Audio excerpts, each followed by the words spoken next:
name is Garrett, and this took place when I was a sophomore in college. When I didn't get a dorm after freshman year, I scrambled for off-campus housing. Long story short, I ended up in a co-op, part of a 3-house community that was sort of near campus, but not really. It wasn't ideal, but it was cheap, and I didn't have many options. Plus, I had a bike, so I didn't really mind the extra travel time. Most of the residents were young students like me, but there were a few exceptions. There were a handful of alumni, 1 or 2 TAs, and a few older people getting their degrees later on in life. But the person who immediately stood out to me was an older woman who lived in one of the other houses. From what I could tell, she was maybe in her late 50s, even though she looked a little older than that. She had graying hair and walked with a sort of limp, like she had some kind of back injury. She was really quiet and mostly kept to herself, and she always had this blank expression on her face. I assumed she had some kind of connection to the university, maybe faculty, or maybe an alumni, but no one explained and I didn't ask. The first time I saw her do something strange was in our common kitchen, which was a little weird to begin with because the 2 other houses had their own kitchen, so I wasn't sure why she'd be hanging out in ours. She wasn't cooking or eating or even talking to anyone. She was just standing there while the rest of us were talking and running around, making dinner and listening to music. She didn't try and join in, she just watched us blankly. I caught eyes with her a few times, and part of me got the feeling that she was watching me specifically, even though I knew that was unlikely. No one acknowledged her, which I thought was a little weird too. Maybe they knew something I didn't. Later that week, I was doing some homework in my room when I saw her again. I glanced out my bedroom window, and there she was, staring up at me. As if that wasn't strange enough by itself, she wasn't even on the sidewalk, but rather in the middle of the street. It was getting late, and it was decently cold too, so she must have been freezing out there. I couldn't tell if she was looking into my window or just in the general direction of the house, but I felt like she was staring at me specifically. I don't know why I did it, but I waved at her, trying to be friendly. The moment I did, I instantly regretted it. She didn't wave back. Instead, she jumped up and down a few times like she was excited and then ran towards one of the other houses, presumably hers. I felt kind of sick. Not only had I acknowledged her, but I had confirmed that she had been looking into my room the entire time, and even if she hadn't, she now knew which room was mine. Later that night, I asked one of my housemates about her. He told me that that woman had always been there and that I should try my best to ignore her like the rest of them did. I inquired further about her, but the guy genuinely didn't know anything and said he was just repeating what someone had told him when he moved in. It didn't sit right with me, so I asked around until I got some semblance of an answer. One of the seniors in the specific house she lived in told me that she was associated with the university and was a little kooky, but that she didn't have a history of violence or getting physical. I asked him why no one found that as strange as I did, and he told me that they really couldn't control who lived there, as that decision was up to the property manager. I wasn't fully satisfied with that answer, but there was nothing I could do, so I tried to just block her out of my mind. But then it got worse. One night, I walked out of my room and nearly ran into her. She was in the hallway, standing right in front of my door. I literally jumped back because she caught me so off guard. It was past midnight on like a Tuesday, so the house was mostly dead. She didn't say anything when she saw me. She barely even reacted. Instead, she just turned and walked away as if I were the one who had intruded on her. I'm not going to go into every little detail, but there were several more occurrences like that one where I caught her either snooping somewhere where she had no business being or doing something she had no business doing. At some point, I lost my room key. All 3 houses had once been part of the same hotel, so all the rooms had personal locks and keys. It was a co-op, so most people just left their doors unlocked. But I was someone who couldn't sleep comfortably knowing someone could just walk into my room, so losing my key was a big deal.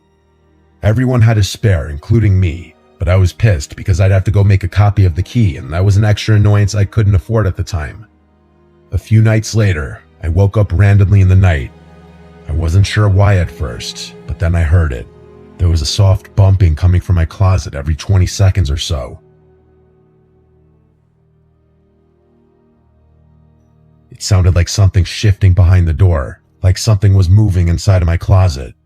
I'm not one to scare easily, and I'm definitely not one to be helpless in a dangerous situation, so I was going to deal with this myself. I quietly got out of bed and took a deep breath.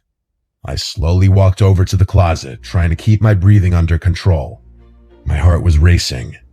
In one fluid motion, I ripped the closet door open and screamed like a crazy person. Just as I expected, the woman was in there. She had one of my ties wrapped around her neck, and her eyes were wide open. She was holding a kitchen knife with her other hand. My scream must have startled her, because before I could react, she lunged at me with the knife outstretched. I screamed again, only this one wasn't pretend. It was a scream of pure fear. I wrestled her to the ground and was able to disarm her pretty easily, given how frail and small she was. That didn't make the situation any less terrifying, though. She kicked and fought and bit as I pinned her to the ground, screaming the whole time. I yelled for help, and I heard some doors slam, followed by some of my housemates running down the hall.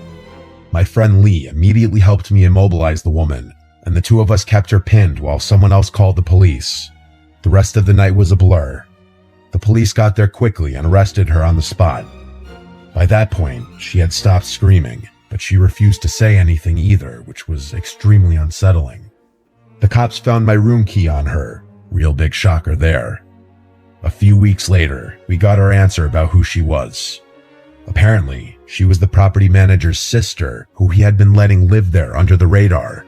She had severe mental health issues, and instead of getting her proper care, he had just thrown her into one of the unoccupied rooms.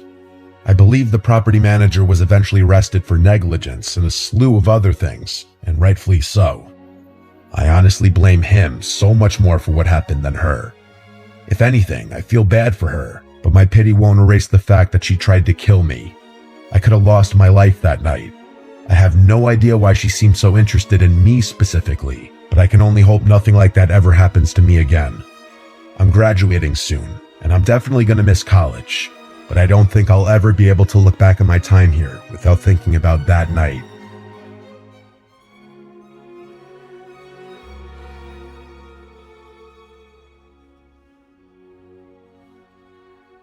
This isn't really my story, but I essentially watched the whole thing happen, so I'm telling it anyway.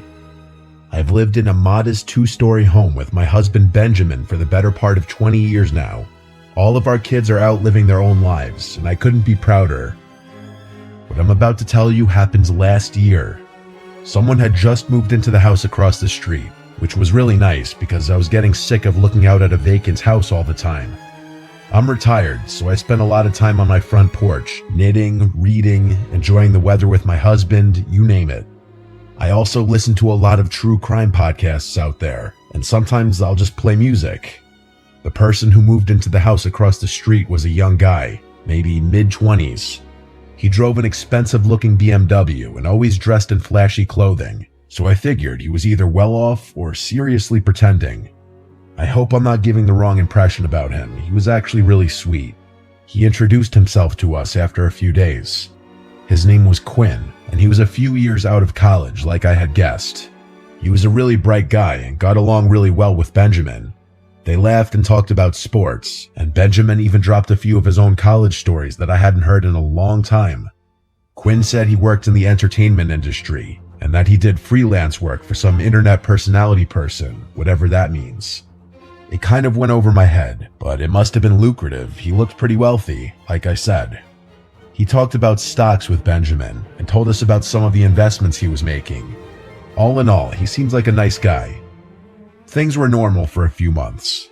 Like I said, I spent a lot of time on my porch, so Quinn would often wave to me when leaving his house, and I always waved back. I can't remember exactly when, but I started noticing the same girl going over to Quinn's house every so often. She drove a little white convertible and she was pretty, young, blonde, the type of girl you'd expect a guy like him to date. To be frank, she dressed a bit scandalously, which I didn't fully appreciate. I figured she was his girlfriend, maybe checking on the house while he was out. She had her own house key, so it made sense. It became a regular thing. Once, maybe twice a week, I'd see that car roll up while Quinn was gone. She'd go inside, stay for a while, then leave. I didn't really understand what she was doing, but young people date differently these days, so I kept my thoughts to myself. Then, one evening, I saw them together. Quinn pulled into his driveway with her in the passenger seat. That confirmed it. She was his girlfriend, just as I had assumed. But shortly after that day, things started getting tense. At least, that's what it seemed like. One afternoon, I was out tending to my little garden when I heard shouting from across the street. Quinn and the girl were standing in the driveway yelling at each other. I couldn't catch what they were arguing about, but I didn't need to. She kept throwing her hands in the air, practically spitting her words at him. It looked like she was going to strike him. Eventually, she got in the car, slammed the door, and tore off down the road. Quinn shook his head and went back inside. I don't even think he noticed me. I figured it was a lover's spat. Every couple fights, and it wasn't my place to butt in where I was unwelcome. But then I saw that girl's car in front of his house again when he wasn't home. Not once, not twice, but multiple times. I told Benjamin, and he said it was rude to pry and that I should just leave the poor boy alone, which I agreed with. But then came the night everything went sideways. Benjamin and I were asleep when we woke up to sirens blaring outside. We rushed outside, joining the handful of neighbors who had come out to see what was going on. Quinn's house was swarming. Police cars, an ambulance, the whole nine. We watched as the cops emerged from his house with that girl in handcuffs. She didn't struggle or scream, just accepted what was going on and stared ahead with a blank expression. We saw Quinn being rushed outside on a stretcher. He was a bloody mess, and I gasped at the sight. We didn't see him for a week after that. I was worried sick. When he finally came back, Benjamin and I walked over to check on him. He let us in without hesitation and told us everything. Apparently, that girl, her name was Ellie, had confessed to everything, making things easy for the police. For starters, she wasn't supposed to have his house key. She had stolen his spare and made a copy without him knowing. According to him, she started asking him for things. Fancy dinners, jewelry, expensive trips. When he hesitated, she got possessive and angry, which was when things started going downhill in their relationship. Every time she had shown up unannounced to his house, he hadn't been aware. She had access to his location through his phone, which I didn't even know was possible. She had gone through all of his stuff, but worst of all, she had planted hidden cameras in his room. Every time she went back to his house when he wasn't there, she was replacing the camera batteries and making sure they were still working. The argument between them that I overheard was Quinn's attempt at breaking up with her. She refused, and Quinn reluctantly agreed to go on a break. Ellie had seen everything through the cameras, and the next night, she went to his house with a knife. I'm not going to explain the rest, you get the idea. Somehow, Quinn managed to get her to the grounds, but not before she seriously injured him. The doctor said he was an inch away from needing surgery or dying. Benjamin and I tried to console him, but he was visibly shaken. The last thing he said before we left was that he had learned his lesson about flaunting his money, especially around pretty girls. He moved out not long after. He said he didn't feel safe in that house anymore and that his ex had tons of friends just like her, and he didn't feel comfortable with the thought that they might have known where he lived. We never saw him again. I pray to God he's doing okay. No one should ever have to go through something like that, especially not someone as young as him.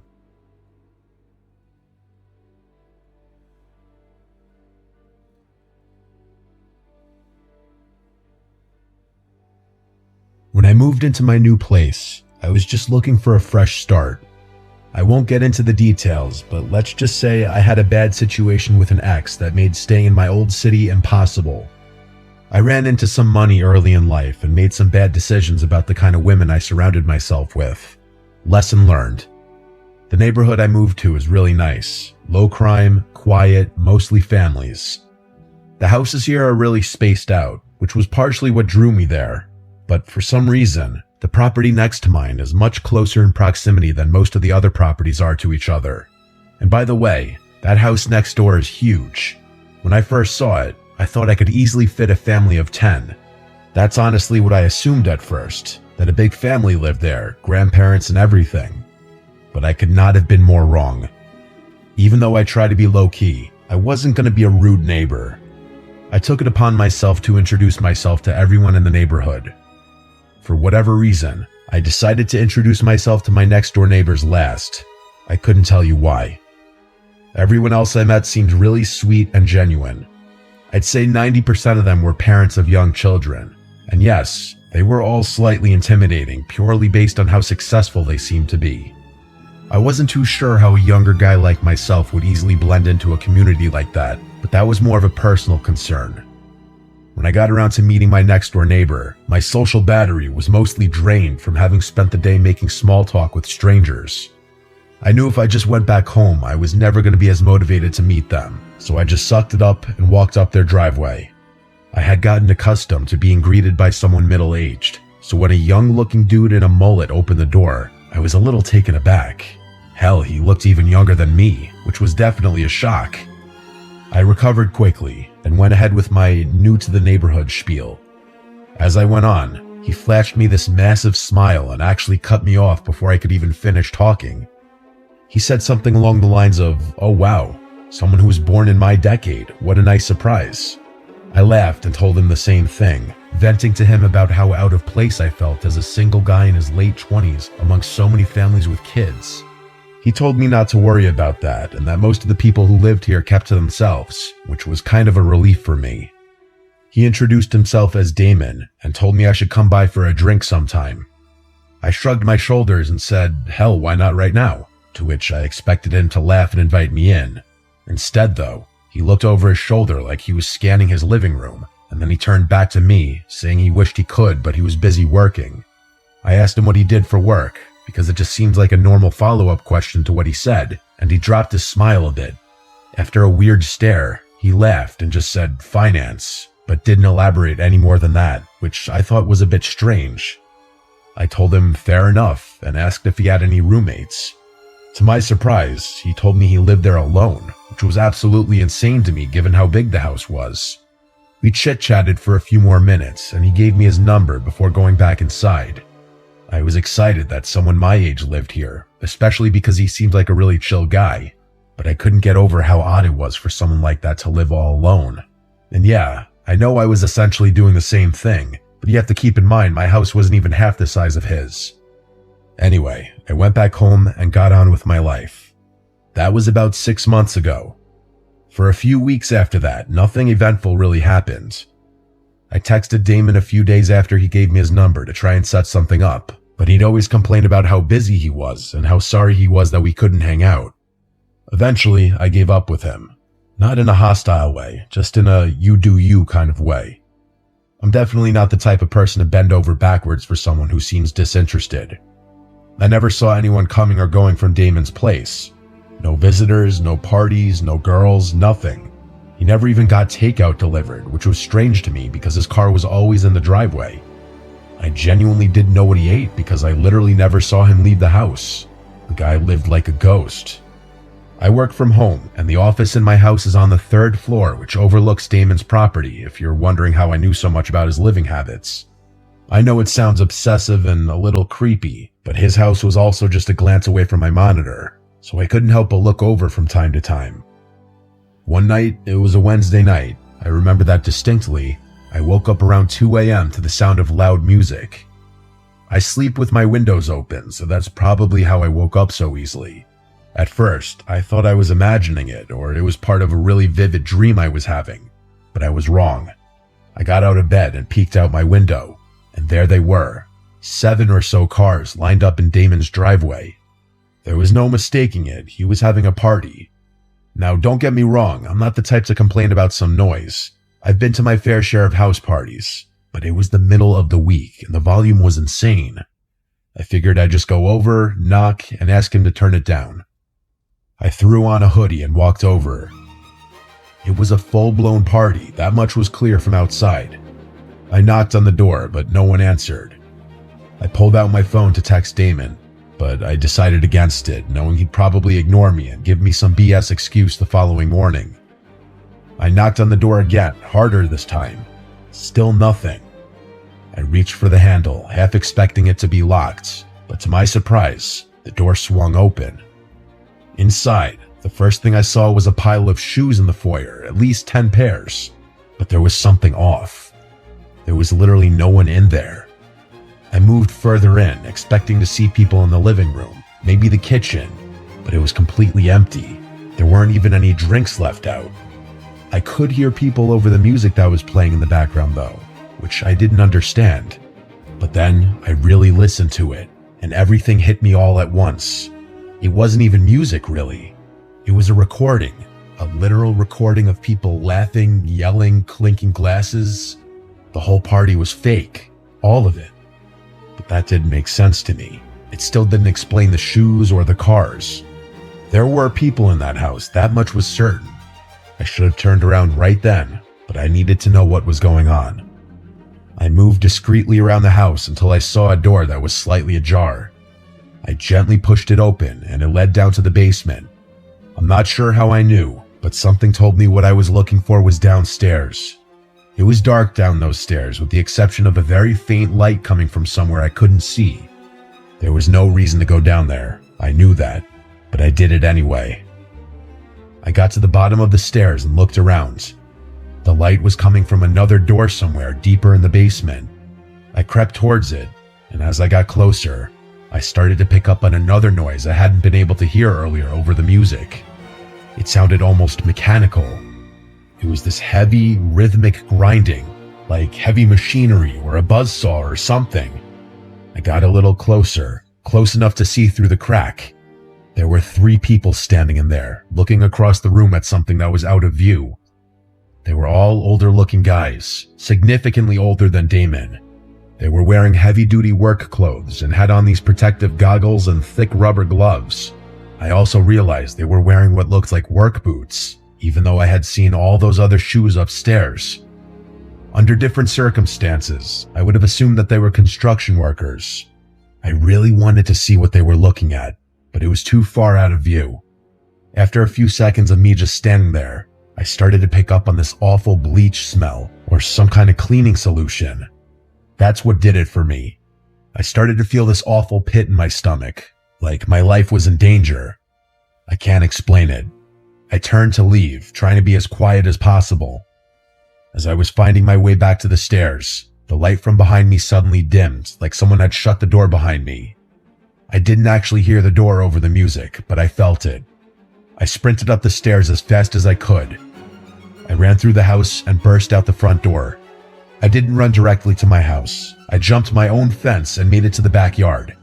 I slipped in through my side door, locking it behind me. My chest was pounding, but under no circumstances could I let Damon or any of those other guys know it was me who had been snooping around. I gathered myself and went up to my office, making sure all the lights up there were off. I crouched down below the window and peeked over at Damon's house. There was no one there.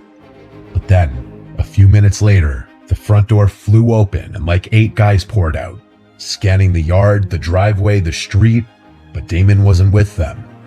I could tell because everyone looked older, like those first guys I had seen. A few of them looked like they were arguing about something, but I couldn't make out what they were saying.